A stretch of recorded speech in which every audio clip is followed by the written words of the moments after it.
Welcome to Cider Chat.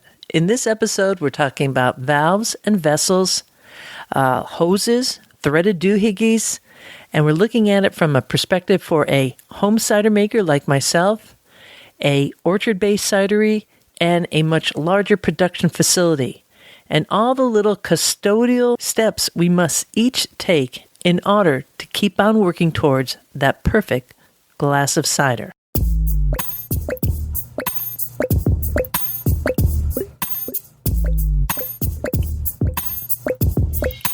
My name is Rhea Windcaller, and I am the producer and cider MC of this weekly podcast, where we speak with makers, cider enthusiasts, and folks within the cider trade from around the world. It's part 4 of the ongoing series on cider making, and once again, we have the cider team at Stormalong Cider, based in Leominster, Massachusetts. We'll be getting to that chat shortly, but first, a wee bit of news out and about in Ciderville. Welcome to all the folks who are listening to this podcast for the first time. If you haven't yet, do subscribe so that'll pop up on your little podcast app, whatever that might be, each week as we're rolling out a new episode. And for the regular listeners, you might notice that I put in our deep bass intro music, and damn it, I need that right now. There's just so much going on. It's also a little bit of a tip of the glass to Joby.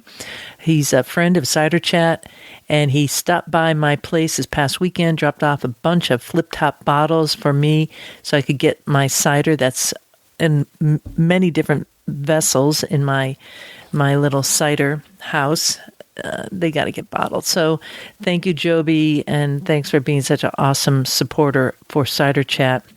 The poor guy hasn't been really out much since March, really laying low during this pandemic. And that's kind of the way a lot of us are rolling if we can.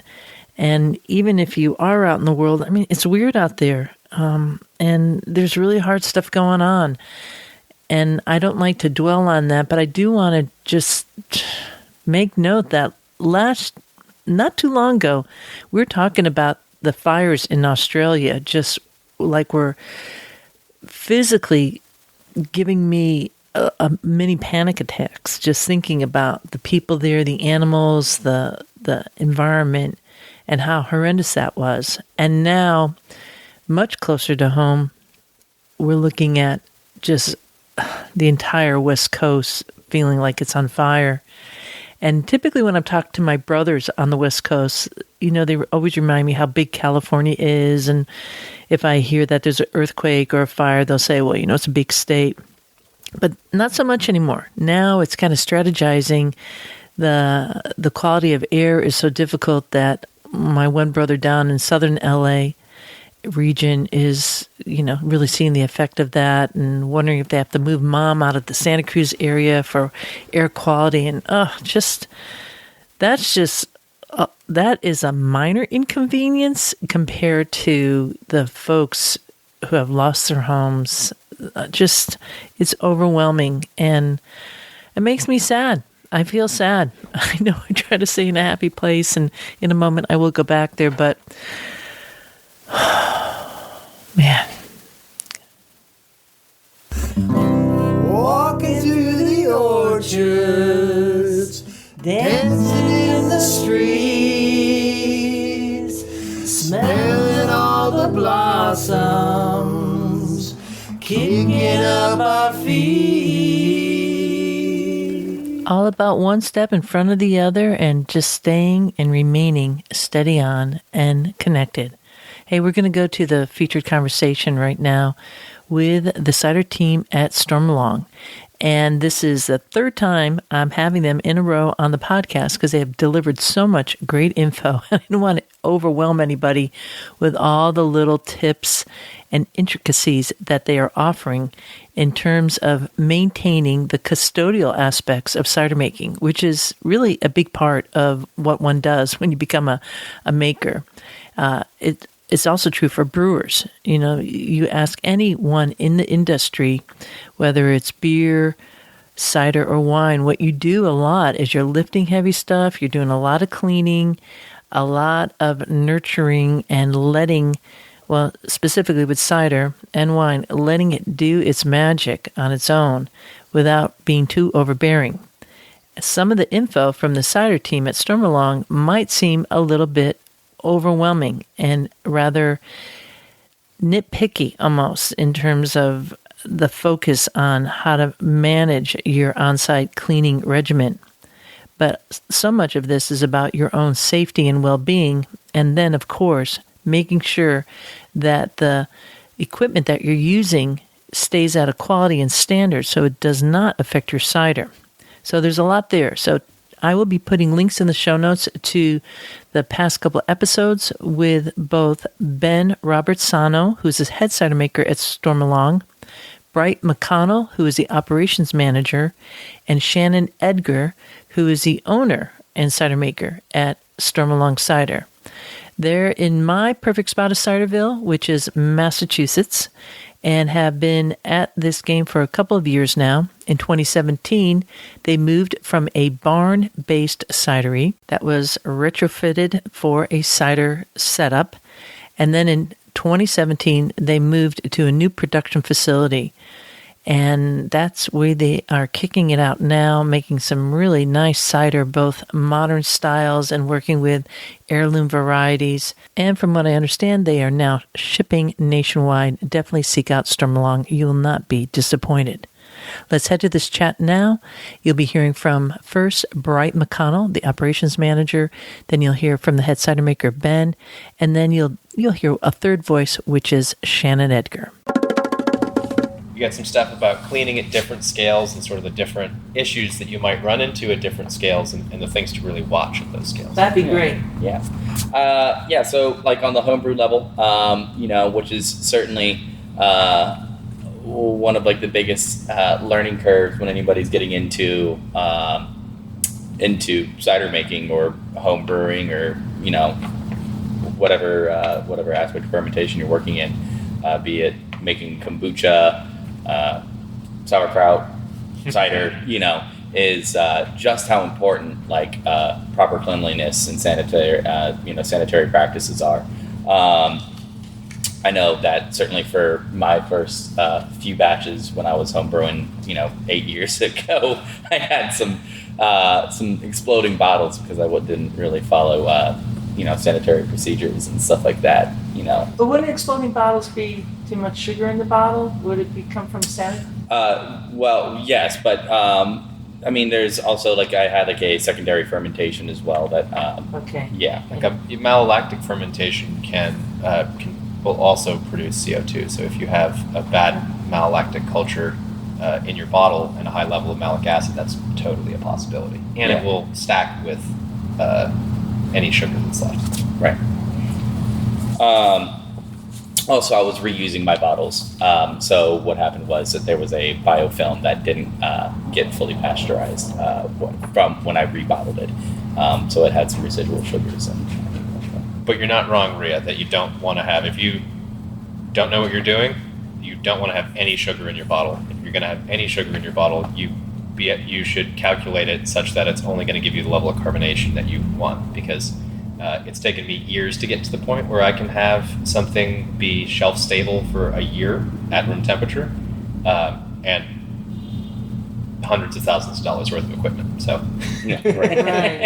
And so that's where you're at. And myself, as a hobbyist cider maker, if I have bottles that I've primed with the sugar to have that, kind of secondary fermentation in the bottle or third fermentation kick-starting, we want to warn people that you have to be very careful because we're talking about they call them bottle bombs because you have shards of glass. Sure. And if I have any concern about that, I put it in a tote, cover it, and then I'm very cautious touching it. Yeah, I had a lager explode in college in a little cedar cabinet, and it embedded a piece of glass half an inch deep into the cedar. So, no joke. Yeah. Yeah, no joke. Yeah. There you go. On a happier note. Yeah. Homebrew cleaning. Yeah. So you're not going to be able to really run CIPs with a pump in your homebrew setup. So it's what you're basically going to be tied down to is soaking and scrubbing your products. So whatever chemical that you're using, make sure you're soaking all of the things that are going to come in contact with the cider. Make sure you rinse them off thoroughly. If you're going to use Star San or whatever iodophore, and also a proper drying as well. Make sure everything gets thoroughly dried. Any kind of unsanitary parts. I know when I first started off, I wasn't able to get like the fully stainless steel, welded, seamless piece. Sometimes they were threaded parts.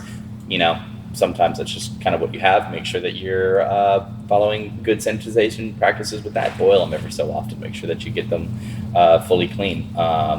Also, a great thing too is I don't know if anybody has like an Instapot at home, but like those make great autoclaves for small parts. So as long as it's like a solid metal part, you can throw it in there, and heat pressure kills bacteria. It's very effective for sanitization. That's an awesome point, because autoclaving or using a hot pot like that's like the highest level of sanitization.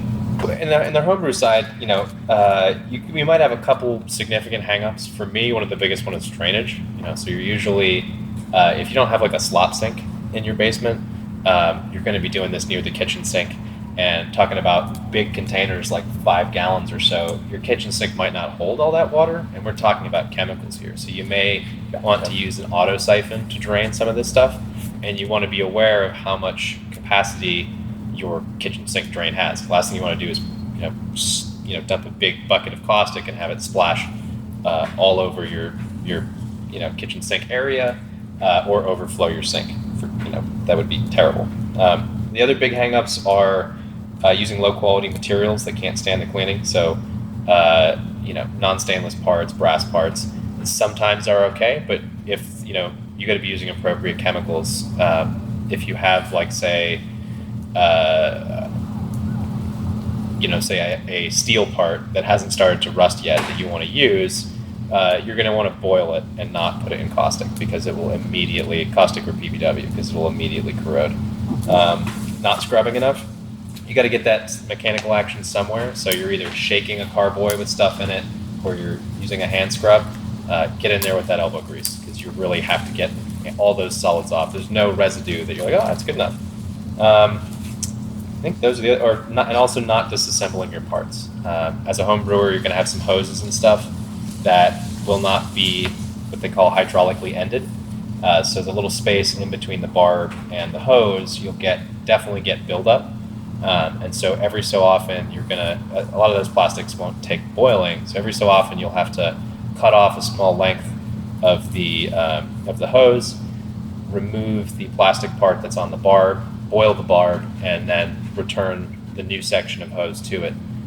Because where the barb contacts the hose, you can get some buildup in underneath between the hose and the barb.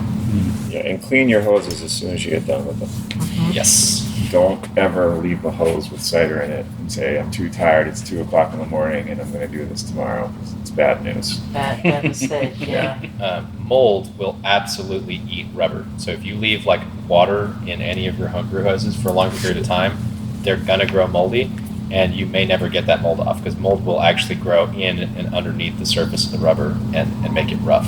And I've definitely thrown out quite a few keg lines from those mistakes back from a festival at 9:45.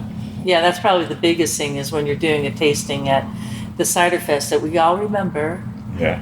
a long time ago, before the worldwide pandemic. Yeah. And you're coming home and you're really tired, and Yeah. if you don't clean it, you're Yeah. got to throw that away. Clean it, and if you're not going to use it again soon, blow out any remaining liquid with CO2 and seal it. Good point. Because mold needs oxygen to grow. Absolutely. I always brought a swing top filled with water, or like a light dilution of sanding. So like after those things, I could always like hook it up and just push a little bit through at the end of the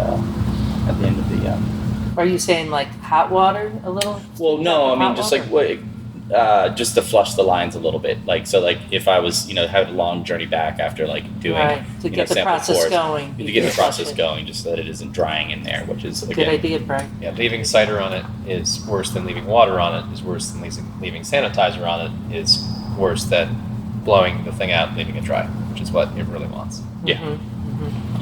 Very good. So farmer winery scale. What should you have at a farmer winery scale? You should have some sort of floor drain.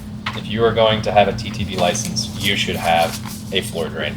I would say no exceptions, because you're going to need to be able to really clean the insides and outsides of things, and the idea that you're going to somehow prevent that water from getting on the floor or getting where you don't want it is it's wishful thinking, as you would very quickly find out. Another thing that you're going to need is some sort of a pump capable of driving a spray ball. And you're probably at that farmer winery scale going to want some sort of a pressure washer, because you may end up, you're often going to be letting stuff sit for longer in a fermenter, and that's going to create the kind of soils and residues that may be resistant to the slightly less vigorous cleaning you'll be able to give it. It is really important when you're rinsing tanks, both to get the soils out and to get the chemical off, that you have a separate tank to rinse from.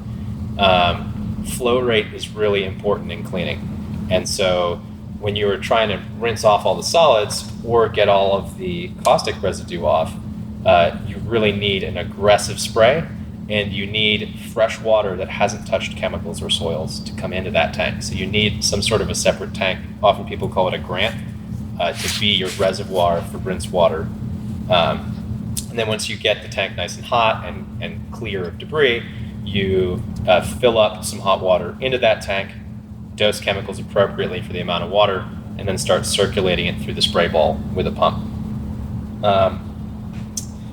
Tanks have to be vented during cleaning. You're going to need some gas exchange, and also, if pressure builds up in a tank, your clean won't be as effective because you need that zero pressure inside the tank for the acceleration of the water to occur once it comes out of the spray ball. And that acceleration is what gives you the impact. Impact gives you cleaning. Of course, the spray ball can't always hit every part of a tank. And if you have some tanks that aren't quite perfect that you're using, you're going to want to be extra careful in some of those spots. There might be threaded ports welded in that you're going to need to occasionally unthread and scrub. You might have some protrusions into the tank, like perhaps a manway lip. And those are going to be things you're going to need to scrub around because you won't get direct chemical contact. Carb stones and soft parts, you have to take your gaskets off of your tank every time. You have to take all of the attachments off the tank every time.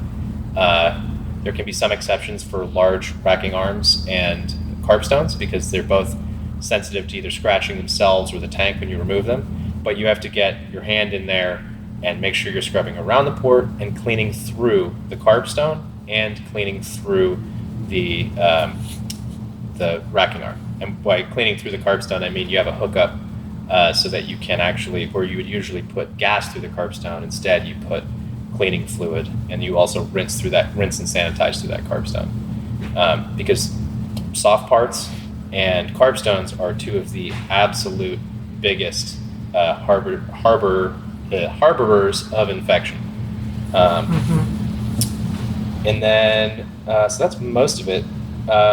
Big hang-ups here, not having enough hot water. I mean, very often small cideries don't have a big boiler or anything. The best thing you can do for yourself is get yourself like a 60 to 100 gallon home hot water heater and crank it all the way up to 140 to make sure that you're getting as much hot water, and maybe even put a booster in line for when you start to run that out. Not having hot water or enough hot water is, I would say, the number one thing that's going to limit you and how clean you can get. And I spent many, many hours of my early career in the barn in Sherburne waiting for water to heat up. Yep. You don't want to do that. Well, thank goodness you waited so long and you have such good patience. Can we go back to the floor drain? I just want to talk about the floor in a cidery, and you have a concrete floor here. Cider could be caustic to the concrete.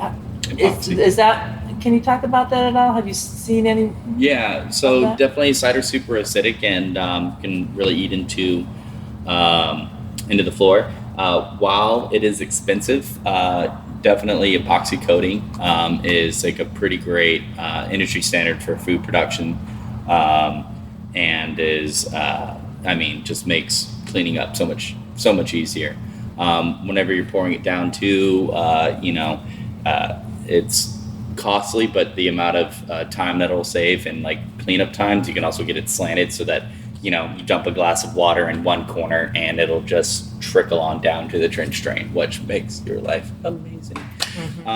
So a pitch. Yeah, Pitch is a big one. Pitch. I Yeah. think pitch, it's all based on your budget and what you can afford. But I would say that if you don't have a pitched floor, you're in trouble no matter what you do. Sometimes we had in the barn originally when we first started, we didn't have a pitched floor. Yeah. But we had the foundation walls, so it was sort of contained. I mean, we went ahead and pitched it right out of the gate. I also there's part of it that didn't end up pitched. The part that wasn't pitched, I went around and I replaced all of the trim in the entire cidery with plastic board and siliconed it to the floor. Right. Wow. Because Right. if you don't and you have drywall, you're gonna get water behind Right. your walls and it's gonna mold. Right. Really be like, no, we'll handle it. Well, don't get it wet. Yeah, if you had to pick epoxy or pitched floor, if you had to choose between the finishes, I would pick pitched floor before. Pitched floor because first, cements, it's going to eat away at the cement, but you can always put epoxy on top of that at some point. Usually you'd have to grind it again, Right, but I would but- agree with you, right? Yeah. You have to rinse it. You're going to have to do a little bit extra care in getting it off because I make cider in my cellar Yeah. and I have a colored concrete floor that pigment was broadcasted on, Yeah. and I could see where I left one of my kegs there and I didn't pick up the cider, Yeah. and I have a little ring on the floor. yeah. So now as soon as I drop cider on my cement floor, because I'm not commercial, I'm down there with a wet mop constantly. Right. Bright was saying you can use epoxy to pitch. There's kind of 3 different ways to pitch stuff. You can there's 4. One, you remove all the concrete and you pour new concrete up to your trench drains and you have your concrete guys pitch it. The simpler your trench drain alignment, the easier it is. Compound angles are not going to help you. The next option is you cut out a section, you put in your trench drains and you pour around them. Concrete needs 4 inches on every side of any item that you're embedding in it in order for it not to crack. So keep that in mind when you cut. And so you can sink your trench drain down lower than it needs to be and have somebody come in and grind all of the floor down to that level. The other alternative is you could pour in a significant additional slab on top of the concrete you have. So being 3 to 4 inches at its thinnest, going up, slanting up to the edges of your walls, maybe 5 or 6 inches. But that may not always be possible, and that might be too much load. It might cause the building to sink. So you're going to want to talk to an engineer about that potentially. And the final option that Bright was saying is there's multiple types of epoxy, and one of them is a 2-part sand mixture. It's like a mortar, so you can really build it up thick. It's one of the most expensive products, but it lasts forever. Do not cheap out on epoxy because the first time. Don't. Absolutely don't. Oh my goodness. It's not worth it. Flaking epoxy is one of the worst things in ever this to room that we're in? This doesn't look like this has This it. is just This this is doesn't just have any contact storage. with liquid really. Yeah, it's all dry So, storage in here. over in here, Yeah. you do. Me and Bright have both had experiences with what is called epoxy paint or aliphatic epoxy. Yeah, and it flakes, and then you get cider underneath it, and then it's just not a good look. Trust me. It's If better you're going to just cheap not to do out, it. just leave the concrete. Yeah. Agreed. Cool. Commercial scale. What is different at commercial scale for cleaning? Everything Everything and nothing. and nothing. Yeah. You're still going to want a spray ball. You're still going to be running clean in places. You're still going to be needing a grant. You're still going to be needing hot water. But everything is amplified and the stakes are higher. So the major difference is going to be perhaps automation if you want to save some time. CIP skids, things of that nature. Verification. You got to have your guys looking at those tanks, making sure they're clean, inspecting parts that are coming out of the bucket, maybe doing microbiological testing or ATP testing, as Bright said earlier, and replacing your parts regularly. Your gaskets are going to get eaten up by chemicals, and when they get eaten up, like any of your rubber parts, they're going to have an attachment surface. If you can see any rough surface on the interior of your gaskets, they need, and I'm talking about sanitary gaskets, but that's also true for man-way gaskets. They need to be taken out of circulation immediately. I have a habit of when I see a bad gasket, snap it. Don't let anybody use that again. Good idea. Yeah, It's a they're practice. not. Communicate that.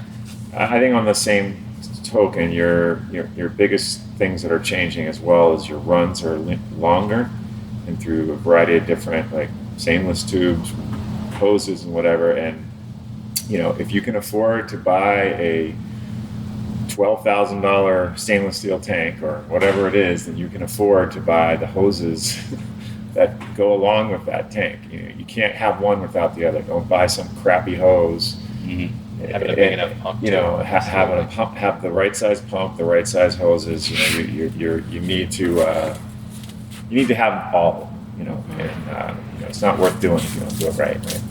And when Shannon's talking about hoses, we touched on in the homebrew side, that is what we call hydraulically ended sanitary hose.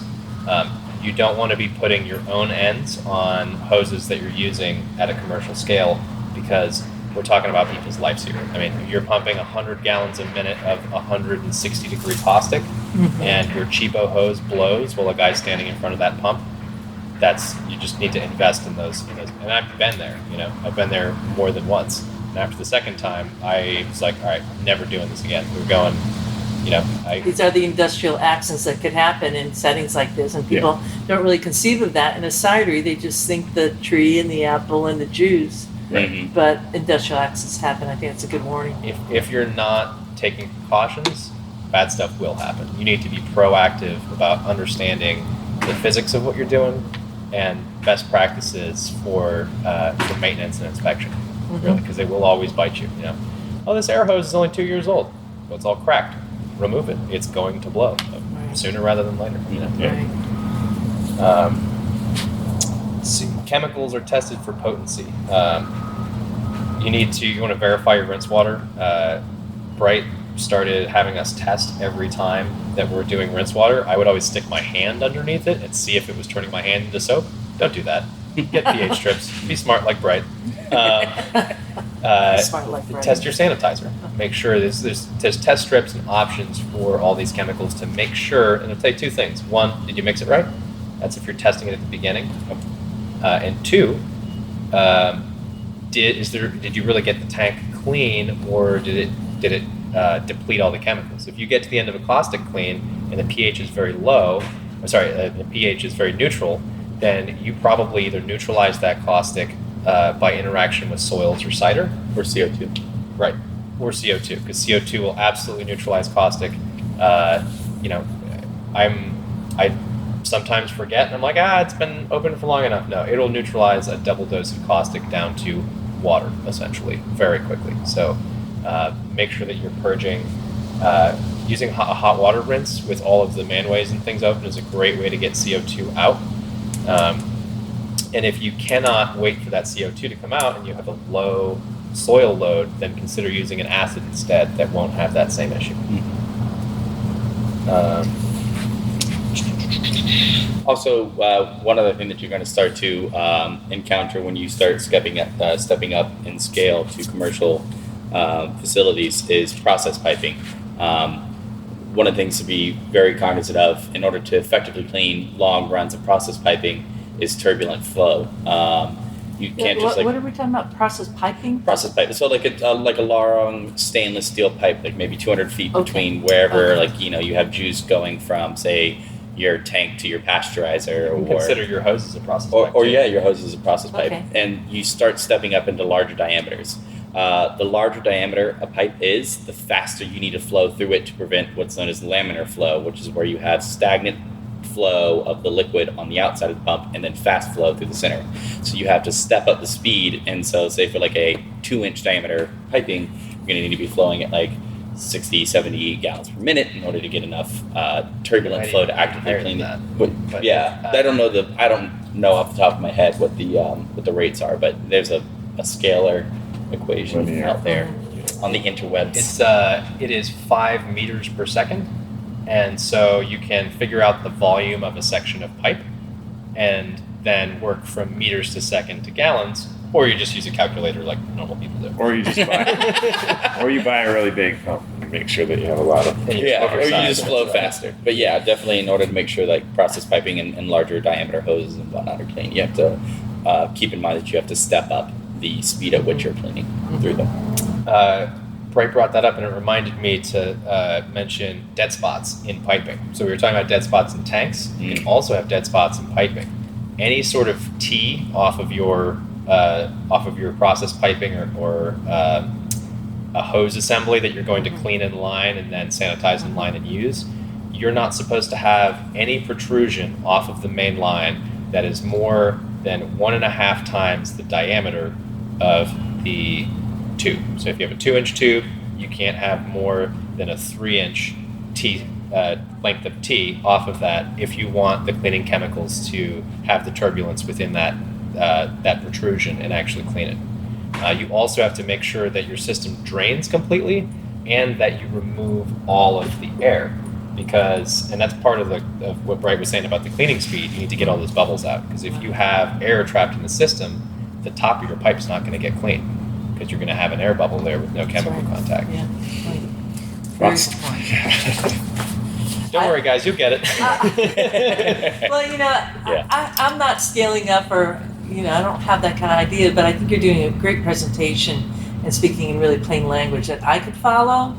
And more importantly, I have an appreciation for all the work that's going to that finished product, and the care and nurturing that you're doing for your physical plant is just immense. Could sound overwhelming to some, like we're talking about this because this is what the subject is right now. I mean, we're highlighting all this type of stuff, but it's not like we're having this drudgingly tough day of trying to get all this. Like, it's still a fluid work environment that is a nice. It's just that these things we're talking about this subject right now. I just don't want people to get overwhelmed that this is going to, oh my God, we got to think about this thing and that thing.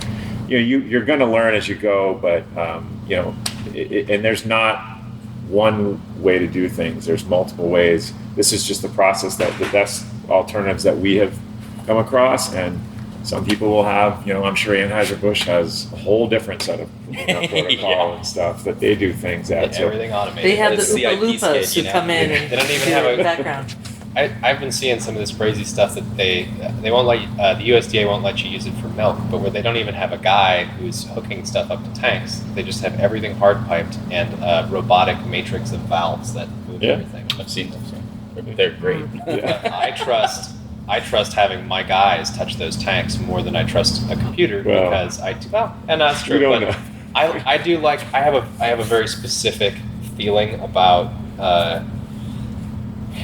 the place of just rote training. I don't trust anybody to touch my cider if they can't explain to me why they're doing things. And sort of treating, in some really big places, they treat sellers and lower paid newer workers as sort of like, here's what you do, just do it. Don't ask questions. Yeah. And I believe that particularly in brewing and cider making, the knowledge of why you're doing something is really important. Sure. If you have an employee who knows why they're doing something, they're going to catch the mistakes. And we've got a new guy, Jake, who has already gone on to that point because me and Bright took the time to teach him why, not just follow this list. Yeah, the human factor. Yeah. Thank you for lending all your valuable knowledge base here and sharing it with the listeners of Cider Chat. And I know it'll be really well-heeded advice that you have in so many different levels. So thank you so much for that. I really appreciate it. Yeah. Glad to be here, Rhea. Thank you very much.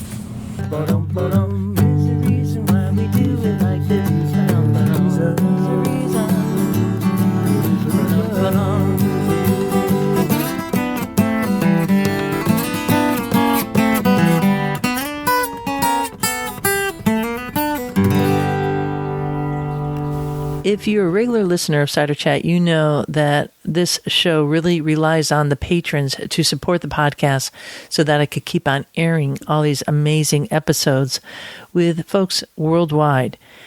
Looking at we're getting very close now to 250 episodes. I'll be going into the 6th season of Cider Chat this coming fall, which is just fantastic in my mind for cider, because I find that the amount of conversations and the topics, it's not boring. It just keeps on getting better and better in so many ways. So it's really the folks who are supporting this podcast who are carrying the weight for so many listeners. If you want to become a patron, and I really recommend that you do, whether you're a commercial maker or a hobbyist or someone who just enjoys drinking cider, you could go to ciderchat.com and find the links to Patreon or PayPal and make a donation today. Every penny helps. It's actually helped me recently just get a camera so I could take some photos and do some video a little bit better than my smartphone, which is, I don't know, an iPhone 6. I can't even think about getting a new phone. Anyways, thank you. And next, I'm going to share with you a little conversation that I had with the committee members, I should say, for Franklin County Cider Days, which is an event that I've been part of since the beginning. It's now in its 26th year. It always takes place the first weekend in November. This year, we are working on, or have created, a cider trail that's going to be spanning over a number of weekends so that we keep a good, safe social distancing for all. I'll be tuning you up on that in the coming weeks to let you know exactly what's going on. But I have a little recording where a patron by the name of Sean sent me a bottle of cider from his home spot of Maryland, and we tasted it. And I tasted it with 2 other folks up from the committee. One is Al Sachs and also April Woodard. April was recently making cider professionally, and now she stepped back into a more hobbyist role in the meanwhile. Both are huge cider enthusiasts, and we get to talk about Sean's cider. So this is a tip of glass to you, Sean, and to any maker out there looking to, get some feedback on your cider. Never hesitate to send cider my way. That's how we do it. So if you want to get a little bit of feedback on your cider or have us talk about it on the podcast, do message me. Send me an email, ria@ciderchat.com. And let's roll to this clip. You'll hear some raining in the background. We were outside doing a socially distanced meeting underneath a covered area at my home and cracking open this bottle from Sean. All right, so we're going to open up this bottle from Sean from Maryland. Okay, beautiful cap there. Pour you a little bit out. Thank you very much. The color's really light. It's a little chilled right now. Yeah, it's a little, I would say, kind of a grassy green color, golden grass color. It's like definitely like a pale straw. Nice, clean. Well, it's a little dark out here too, so now we get a little grassy green and pale straw and everything in between. It's reflecting. It tastes great though. I'll just start forest. there. It's got a little pétillant, a little bit of a bubble when you first open it up. I think these are like heirloom varieties. I don't know. I just remember one being wow. John I really like the nose on this. I haven't tasted it yet. I just so much of my enjoyment of cider. The taste is great. You like the nose on it. She's shaking it around. She put her hand over the glass. She's shaking it, trying to get a little bit more. Yeah, I'm collecting those esters. I watch out for that because sometimes when I open up a bottle, I sip right away. It'll make me cough because it like goes right up into my system, and I'm not hacking away, which is never delightful.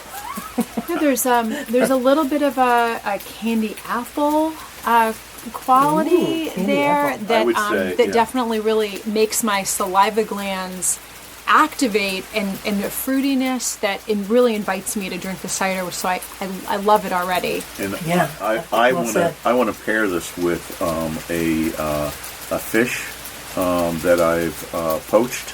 And something light like that, a garden salad.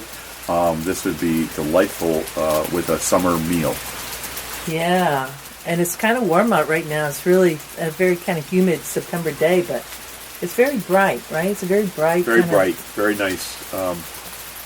But it's got some warm tones on the end, on the finish. I kind of get a little caramel finish on the end. Clean. Like sometimes I could taste homemade cider, and it could kind of go right to my head. But here, a little bit of tannin structure there too, just a little wee bit. I'd buy it. buy it. So Yeah. it's lovely on its own. I think the temperature is really nice, Rhea. The way that you have the temperature is My outdoor refrigerator perfect. from college really kicks butt. Yeah, well, it's nice because it's chilled but not so cold that I'm really getting to enjoy some of the little nuances of this. Are you getting a Of the little bit of the fruit. yeast at the end? Yep. A little bit of the yeast there, Yep. which is not a bad thing. I It's like not it. it's not doughy, but you could tell like it has a little bit of yeast. I think this is really successful cider, so Yeah. kudos. Yahoo! Go Maryland. Kudos. Cheers, Yes. everybody! Cling, cling, cling, cling. Cheers. Socially Cling, cling. distanced. Right. Yes. Thanks, Sean. You rock. Hey, we had just finished a bottle that April brought over, and that was our second bottle in a row. I get a little punchy, as you know, those of you who know me well, through the many, many seasons of Cider Chat. Again, thank you, Sean, and send your bottle this way. Send me that email, ria@ciderchat.com. And I leave you here. This is Rhea Windcaller signing off for now. Looking forward to seeing you in Ciderville.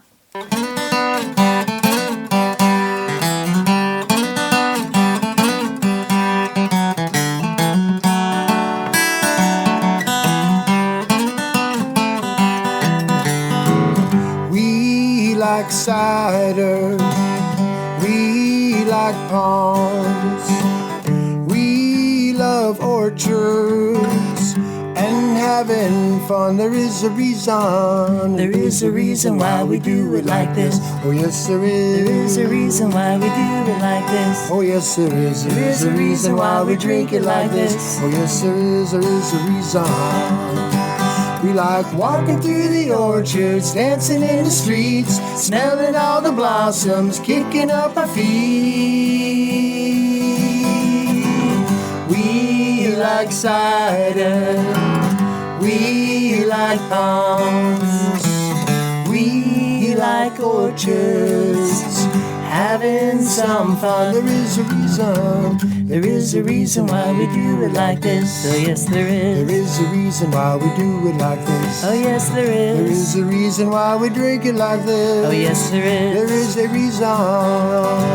We like walking through the orchards, dancing in the streets, smelling all the blossoms, kicking up our feet. Oh yeah. We like cider. Oh yes we do. We like palms. Oh yes we do. We love orchards, having some fun. There is a reason. There is a reason why we do it like this. Ba-da-da-dum. There is a reason why we do it like this. Ba-da-da-dum. There is a reason why we drink it like this. Ba-da-da-dum. Ba-da-da-dum. We like walking down the orchards, dancing in the streets, smelling all the blossoms, kicking up our feet. Oh yeah. We like cider. Ba-da-da-dum. We like palms. Oh yes we do. We like orchards, having some fun.